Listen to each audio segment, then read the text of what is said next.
Hello and welcome to Mixtape Rewind, where we cover the Beastie Boys to the Beach Boys, Stevie Wonder to Kiss, from Anthrax to Zappa, and everything in between. So please sit back, relax, pop in a tape, and join us as we journey back in time to discuss your favorite bands and music.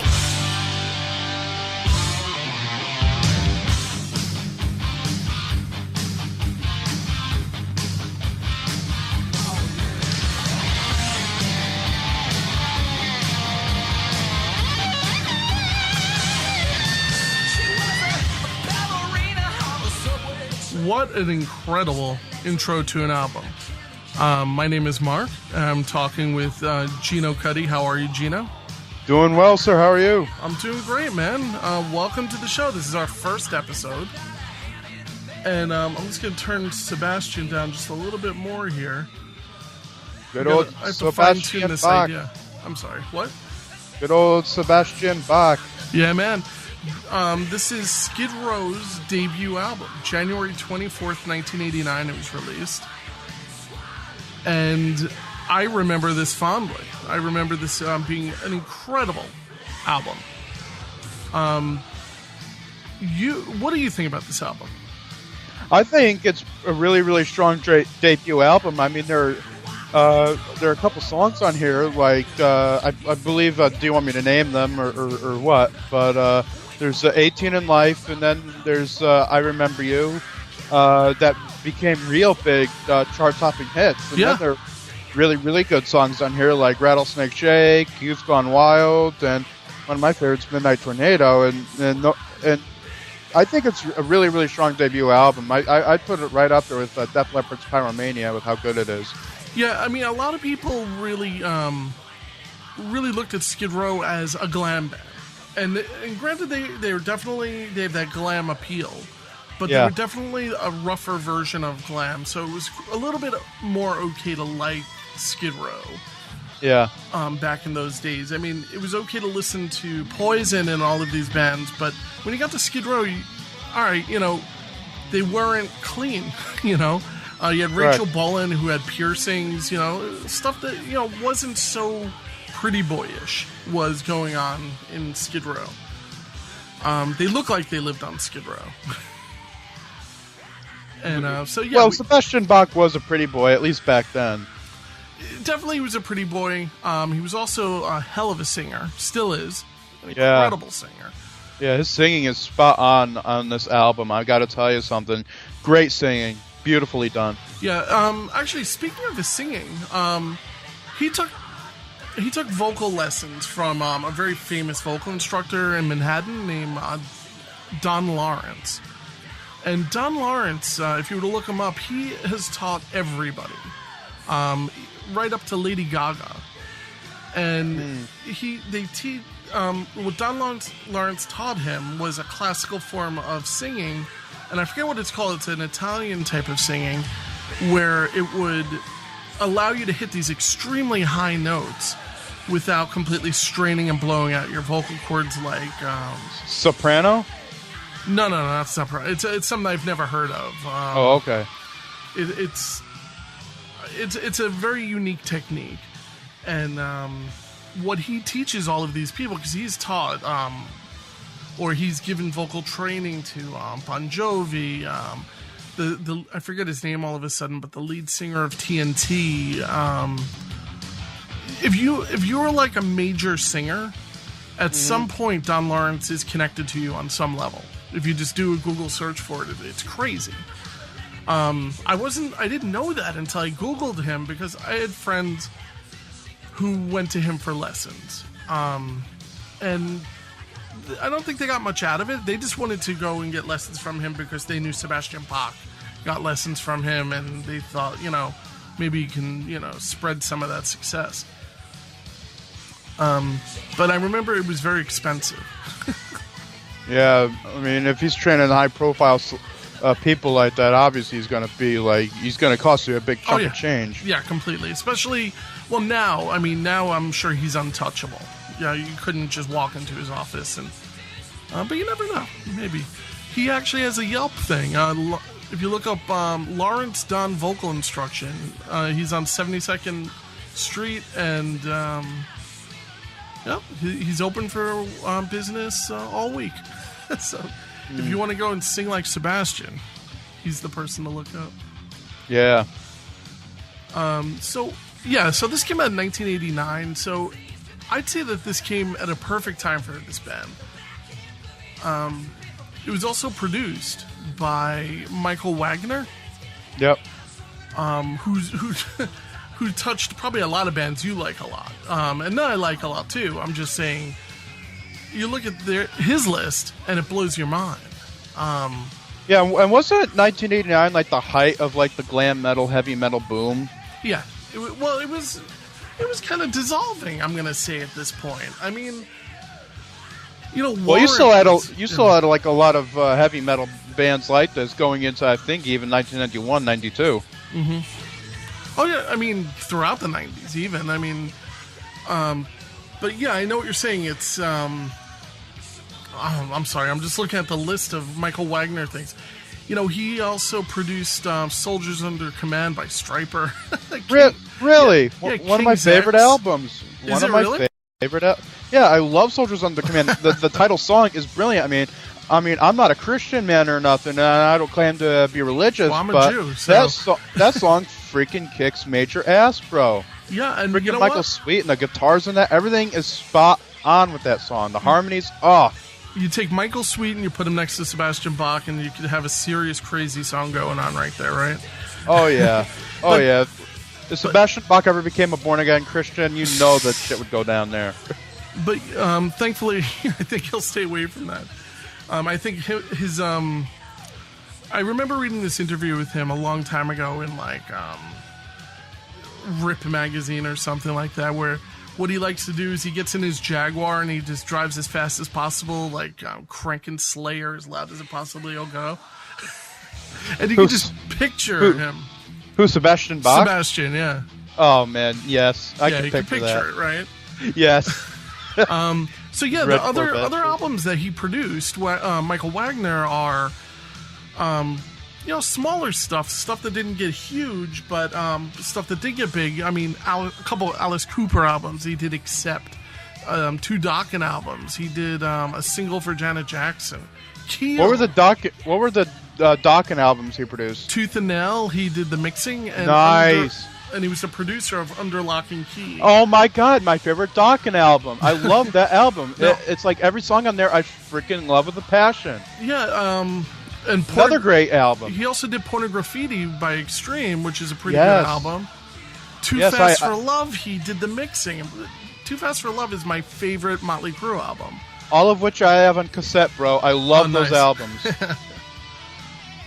So, let's get back to Skid Row. I know it's like weird. You can get into the conversation about all these other guys, but I'd say Michael Wagener definitely applied some of that. I mean, he's like the savior. He's like, we have to thank him for a lot of this stuff, dude, because he created like a whole era. Like, he's responsible for so many people's childhoods. Well, he was the original guitarist for in the band Accept. Oh, really? Yeah. Which is kind of funny, and he was friends with Don Dokken, and next thing you know, he also mixed, Master of Puppets, which is definitely a top 10 album. So, probably the best Metallica album out there, probably. I'd argue. Yeah, I mean, it's definitely one of the better early ones. So, even right here with Sebastian, it's just such a good song. Yeah. I'm just going to play this solo. I think it's Scotty Hill on lead guitar. Yeah.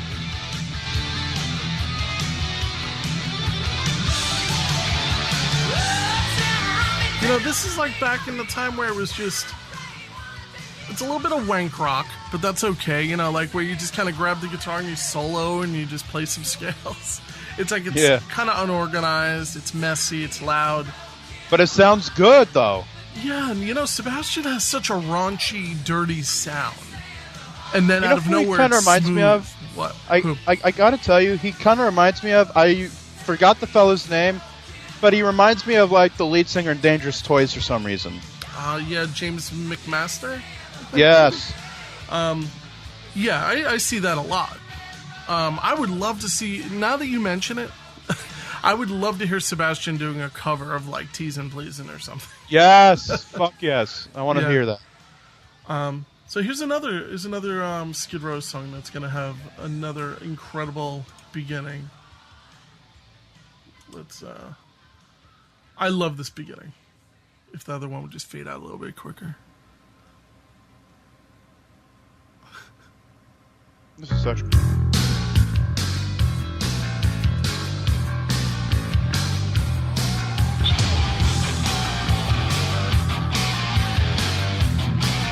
just gonna let this play for a minute. Yep.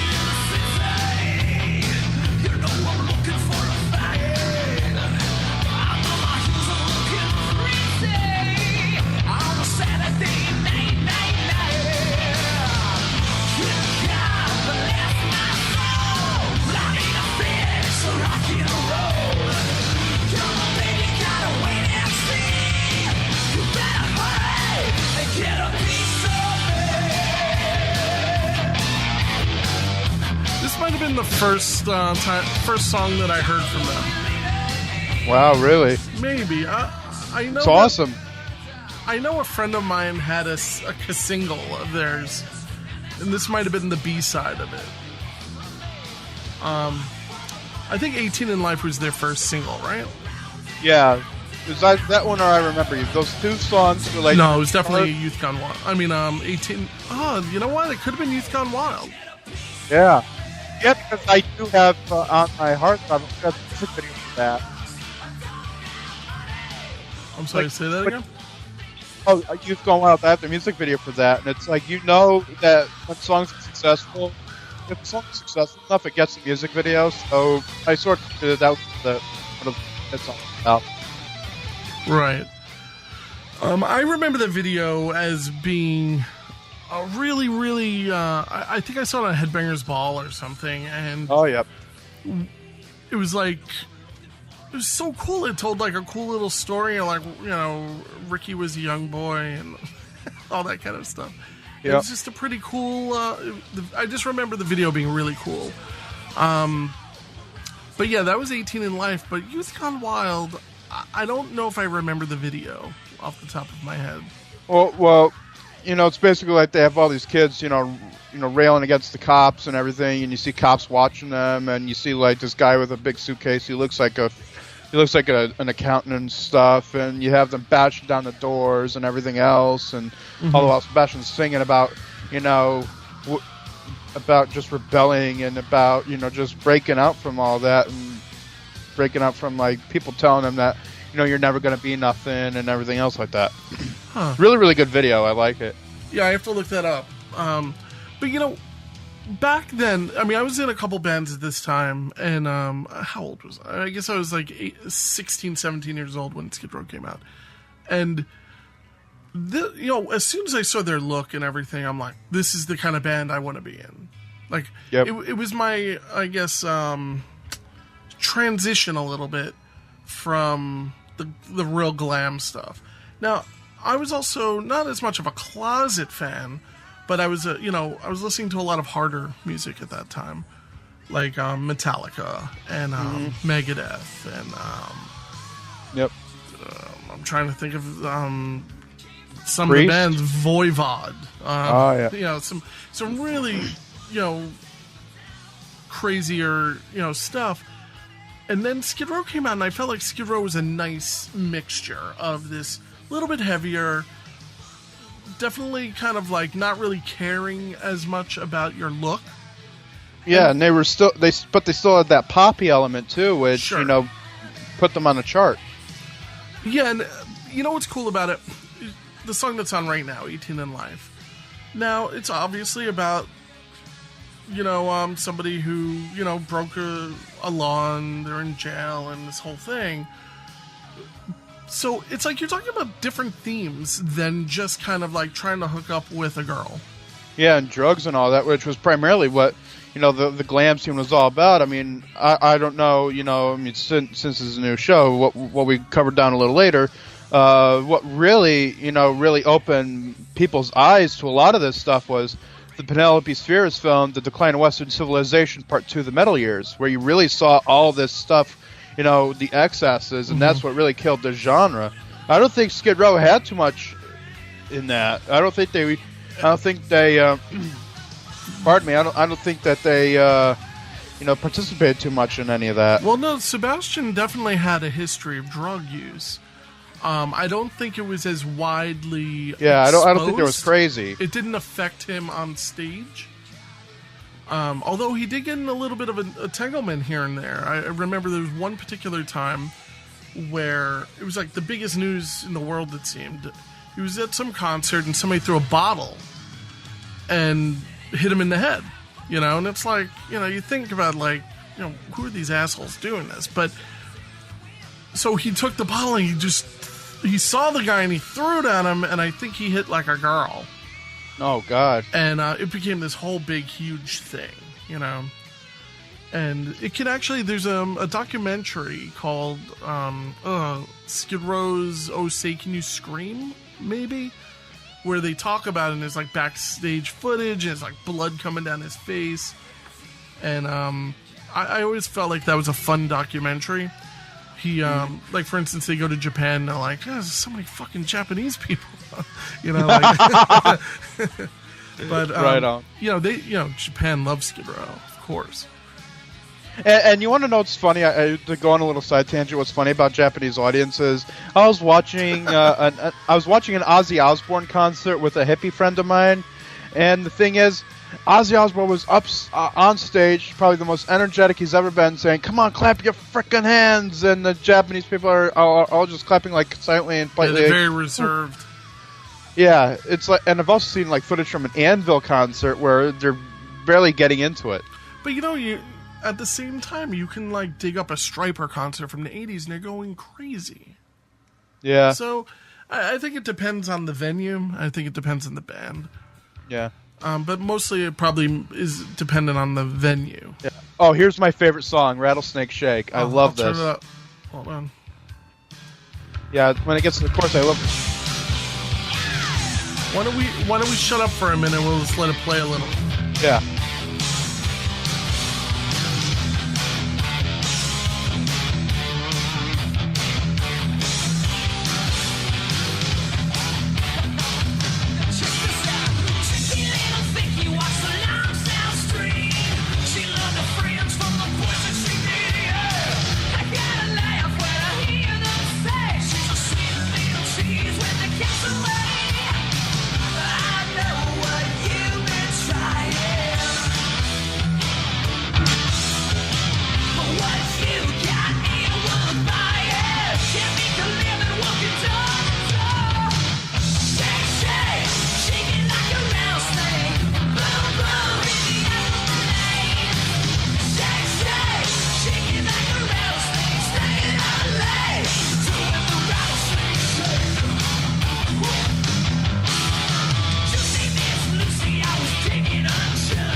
Yeah.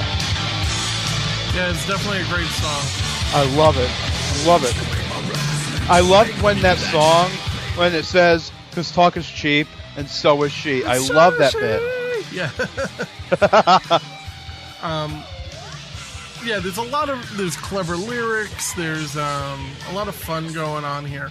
Now, did Sebastian Bach write the songs himself? I don't think so. I don't think that he has a writing credit on these particular albums. Let me look that up. That's a great question. Yeah, because whoever wrote the songs in this is an amazing songwriter. Yeah, as a matter of fact, Sebastian does not take credit for any of the songs. Oh, no, one of them, Making a Mess, he takes a third of the credit. But it appears Rachel Bolan writes all of them, and Dave Sabo writes most of them with him. Dave Sabo, actually, to give you a little bit of the backstory, grew up with John Bon Jovi, and they made a pact that if one of them were to make it, they would help the other one make it. So John Bon Jovi, of course, kept to this pact, which is awesome. And he got him to talk to Doc McGhee, which, if anybody knows who Doc McGhee is, he's one of the world famous managers. He manages Kiss and everybody else under the sun, Motley Crue. So they basically helped Dave Sabo put together Skid Row. And they, I think it was Dave Sabo and Rachel Bolan were originally the two main members. And Scotty Hill kind of came in through like Rachel Bolan. And the next thing you know, they had a singer that just wasn't really 100% doing really incredible. And I forgot his name. Damn well, it. on Skid Row. I'm sorry, what? On Skid Row? Yeah, on the Matt Fallon. Yes. And they kind of talked them into. I have some of his demos too. Oh, really? I'd love to hear them. Yeah, I'll send them to you. That'd be great.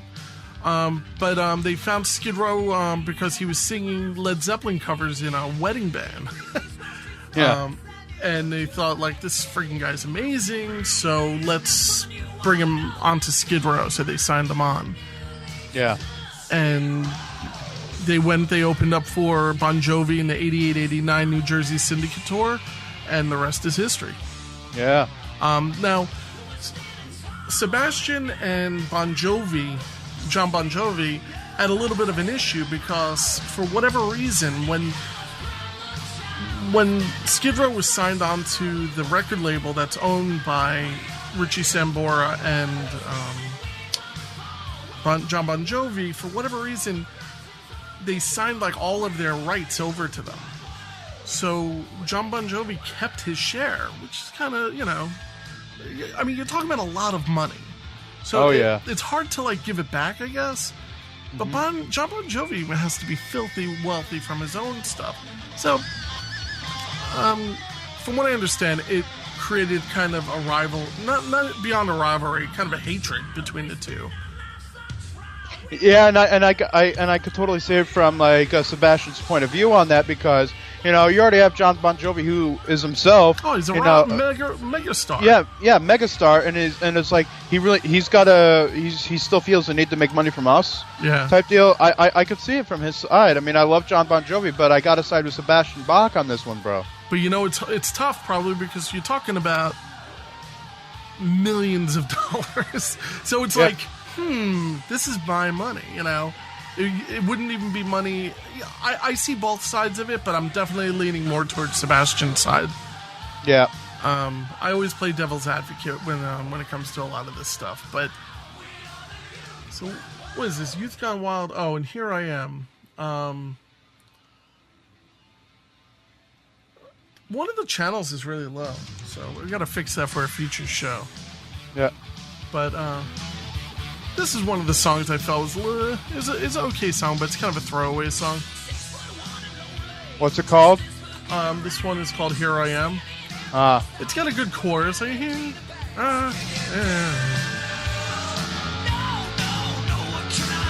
It's a real simple song. Like, I feel like they just kind of wrote it. Have one stinker on an album. There's no perfect album, I don't think. No what? I don't think there's such a thing as a perfect album. You're always going to get one stinker in there. Yeah.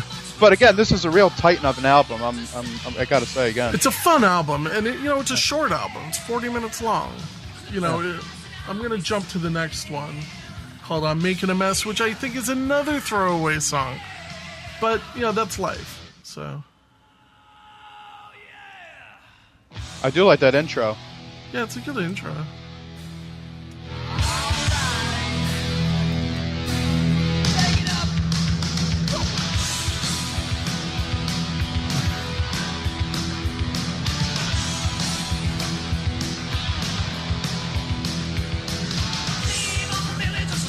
So the last time I saw Skid Row as a band perform, I want to say it was Madison Square Garden, but I don't think it was. I think it was a smaller venue. It was in Manhattan. It was in, I think, '93, and Pantera was opening for them. Oh, nice. Now, was that when they were all really, really, really doing the glam thing? No, this like is Metal Magic era. No, this is '93. So this is after the initial success of Skid Row. Oh, so this is like the start of like the Cowboys from Hell era. Yeah. So you got heavy Pantera, and then you have Skid Row come out, and they're fucking heavy. Like, all of a sudden, Skid Row is a heavy band, and it's like, wow. Like, it all of a sudden, it's really clicking. It's really making a lot more sense. Because Sebastian Bach, like I said, Slayer fan, huge Kiss fan, actually. And it was such a good show. I would love to find a bootleg of that show, or even of any of the concerts from that tour. But I had such a good time at that show. That was such a fun show to see, because at the time Skid Row was still like, yeah, it's a glam band from the that era. But the people who really knew music were going, well, let's give them a chance, because this is a badass album. Their second album was pretty good. Yep. What was it? Slave to the Grind. Correct. I think I have that album too. And it's but I think that the tour was still 2 years after that album had come out, so I'm not really sure. Yeah, well, a lot of the glam bands, I have to say, a lot of them, did try to make a transition to heavier styles of music. I mean, Failed. Yeah, and sadly that is true. A lot of them failed, but some of them did succeed. I mean, Skid Row was one of the ones that did succeed, and I think what you were saying about Sebastian being a fan of Slayer and Kiss, perfect melding there of the two styles. Yeah. I think Skid Row is one of the most underrated bands of that era. I don't think they get enough love, to be honest with you. Yeah, they sold 1 billion albums. Actually, I don't know how many albums they sold, but they definitely got a lot of success. But like what you said, I just feel as though they should have gotten more. I'm not really sure why, but they were able to live through the grunge thing and to still keep their head above the water. And there's a lot to be said for that, because there's bands like Warrant that couldn't. Correct. There are bands like so many glam bands that just couldn't. Yeah, they're just called it quits after 92, 93. And there are a lot of bands that are out there now that just kept doing the same thing. Vane is a perfect example. Vane has been releasing hippie rock since 1986 or whenever their first. Actually, no, I think it came out in '89. Davey Vane and Vane, and he's been releasing consistently what my friend Michael Pate and I refer to as sexy rock and roll, over and over again. Yep. Here's the iconic introduction. If you want to teach somebody how to play guitar, you tell them how to play this stupid G chord and A, and that's it. This is the song that made them the money. This was I remember you. Yep. Here in New York we have Z100, and this was on 24/7, and the video, everyone was like, "Who's this?" Everybody in the world, guy and girl, like, who's this hot singer? I had a freaking Skid Row poster hanging up in my room. I loved Skid Row, and I feel as though they're such an important band. I don't even give them the credit that they deserve sometimes. Let's just listen to some of the singing. All right.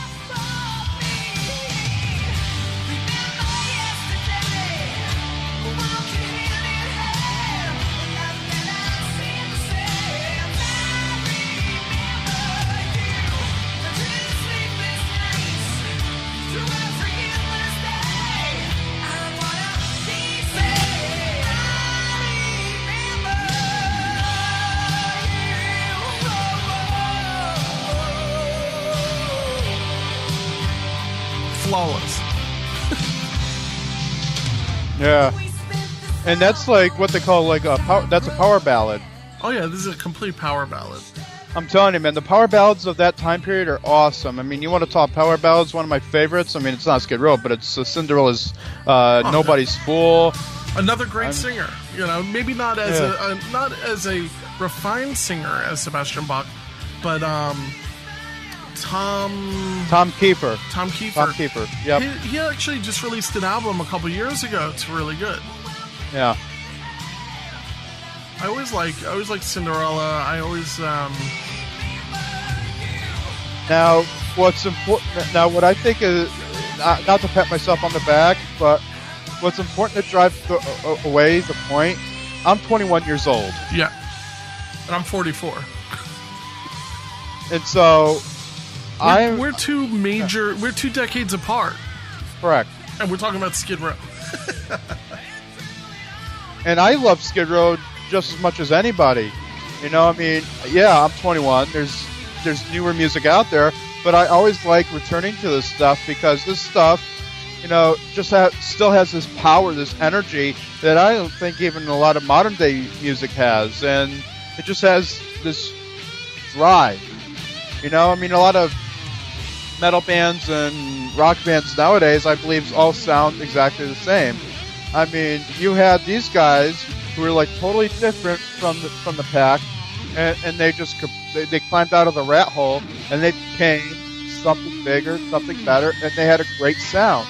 A lot of unique sound too. A lot of the bands around that time, you know, weren't making sound like this. I mean, with the guitars, with the drums, and especially, we have to say it again, Sebastian Bach's wonderful vocals. Yeah, it clicked with Skid Row. Everything really fell into the place in such a perfect way.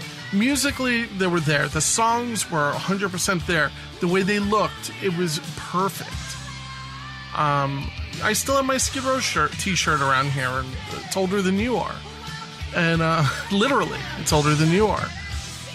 And it blows me away how good of a band they are. Sebastian's still out there rocking every Yeah, they transcend all generations pretty much. You know, and Skid Row, you know, they were so big. I mean, they were on Saturday Night Live.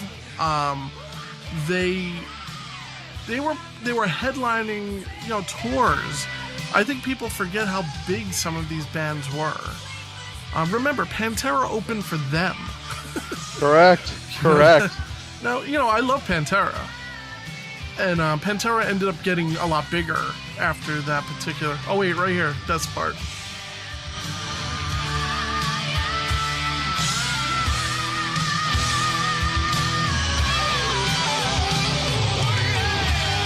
Sorry, I have to bring that back a little.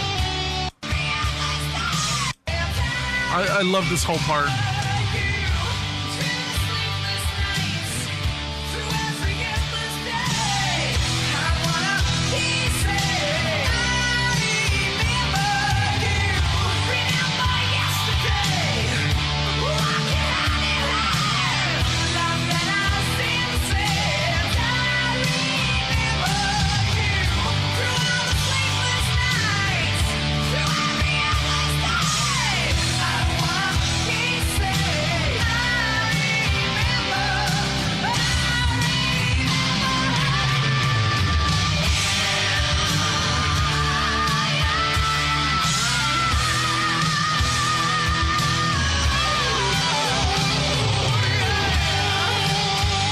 Goosebumps. Oh my God. It's amazing, yes. Right? It's the best thing in the world. Oh my God. It makes me just want to go and punch something. It makes me want to go.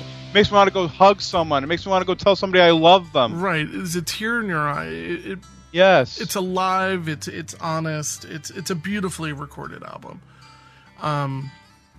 You know, a lot of people should, you know, just pick up their old copy of Skid Row and listen to it. And...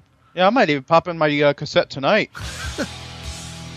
Oh, my favorite. I love this. Is this Night a Tornado. favorite?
Yeah. And Sebastian just sounds like he's pissed off and he's growling and screaming, and it comes out even more in Slave to the Grind.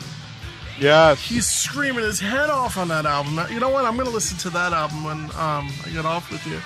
Yeah, and you want to know something? I love the guitars, like, at the end of this song. How they come back or whatever. It's like, it's weird. It's like it drops out and then comes back in.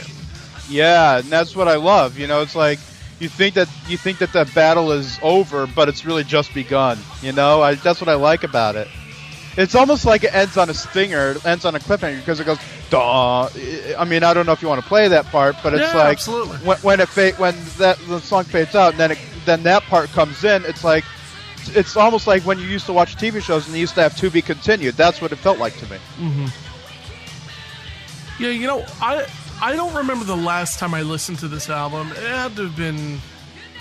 I remember I had my 1966 Beetle I put a stereo system in it, and I remember listening to the entire album while driving at one night. Because I had a pretty long distance to drive, and I listened to it twice in a row.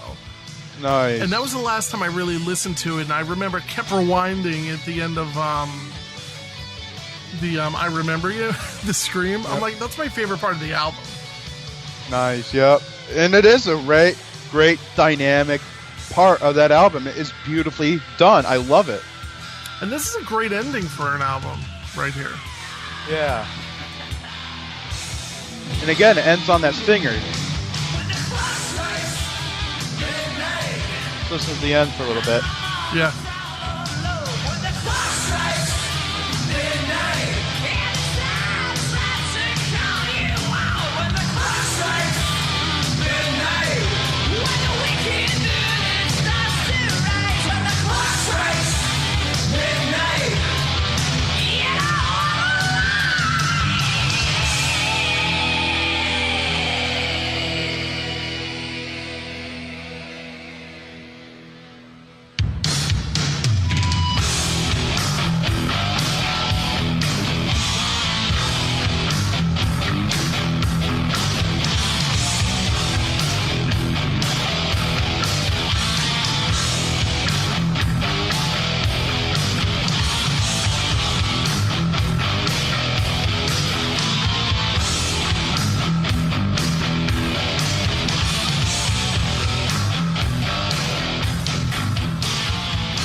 Yes. Yeah. Masterpiece.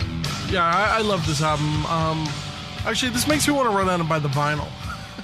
Yes. I mean, I would definitely put this album in my top 10. Definitely would put it in my top 10. It might be in my top 20, because I listen to... I have a lot of music that I love. It's definitely there, though. Yep. It's definitely re-listenable. I'm really happy with it. I might even listen to it, like, after I jump off of you again. I might just go listen to it, like, I the see whole you album do. again. Crank it. I found this little thing on YouTube. I'm not really sure what they're going to say, but it's Pantera talks about Skid Row. You're also hanging out with Skid Row these days. You're opening up for them. But I understand that you're getting a little more attention than them these days. I wouldn't say that, really, you know. We've been touring for quite a while. All we do is drink, make videos, and I think we make a spectacle between the two of us pretty well, you know. How's your music different? Our music is more of an extreme, I guess, a heavy side of music. Theirs is what you still call accessible, yet, you know, compared to their last record, it's a lot heavier than their first record. You know what I'm saying? Slave to the Grind is heavier than, what's the name of the first one? Skid Row. And, so, in a way, it's compatible because they've gained some heavy fans and they have that audience that hasn't seen a band like us. And we're fortunate enough that we can win them over, you know, we do well. We do real. Hit them over the head, more like? So, I don't know if you heard, that was a terrible sounding clip. Yeah, it was. I was about to remark about that. Horrible audio quality on that. Yeah, I think that was recorded I'm sorry, on duct tape. Yeah, I'm sorry. If you're going to do an interview, at least have proper audio equipment. No, you know what that was? That was on MTV, but it looked like somebody taped it off of their TV.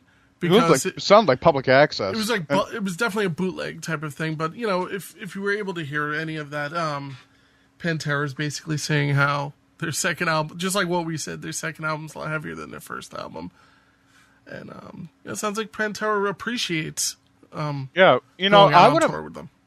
For Mixtape Rewind, dude, I wouldn't mind, revisiting Skid Row and reviewing that second album. Oh yeah, it's definitely out there, man. It's on the list. You saw that list. It's ridiculous, that list.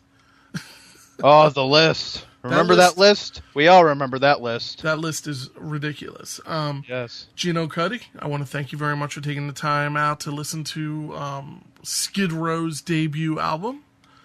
Hey, man, anytime, bro, because this is what I live for. I live to talk about the music, and I want to thank you for allowing me to come on, and hop aboard this show. It's a great opportunity to really explore some bands that, yeah, you might have liked them, but you never really fully explored their work. Well, hopefully you come on a couple more dozen times. Will do, sir. Will do. We'll definitely have Stryper in the future. We're definitely going to have Vane in the future. We're definitely going to have Cinderella, everybody.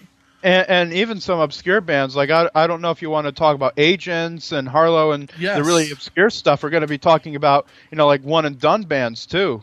Because I'm a big fan of obscure hair metal, too. That's what this whole podcast is going to be about. Mixtape Rewind. And this is the first episode, so hopefully we'll kind of grow and we'll refine this episode. Rewind this series, and things will just kind of work itself out. Do you want to throw a contact out there? Where would people be able to look up Gino Cuddy? All right. You can find me at facebook.com/official Gino Cuddy. That is GENOCUDD as in David Y. That's my Facebook page. You can follow me on Twitter. My Twitter is at officialGinoC. You can find me there. And you can also find me on Mark's VHS Rewind Facebook group. Yeah. And I regularly post there. And I look forward to hearing from you guys. Yeah, man. And this is a VHS Rewind production, Yes. Sit, Ubu, sit. Good dog. Exactly. All right, man. I'll talk to you next time, Gino. Talk to you later, bro.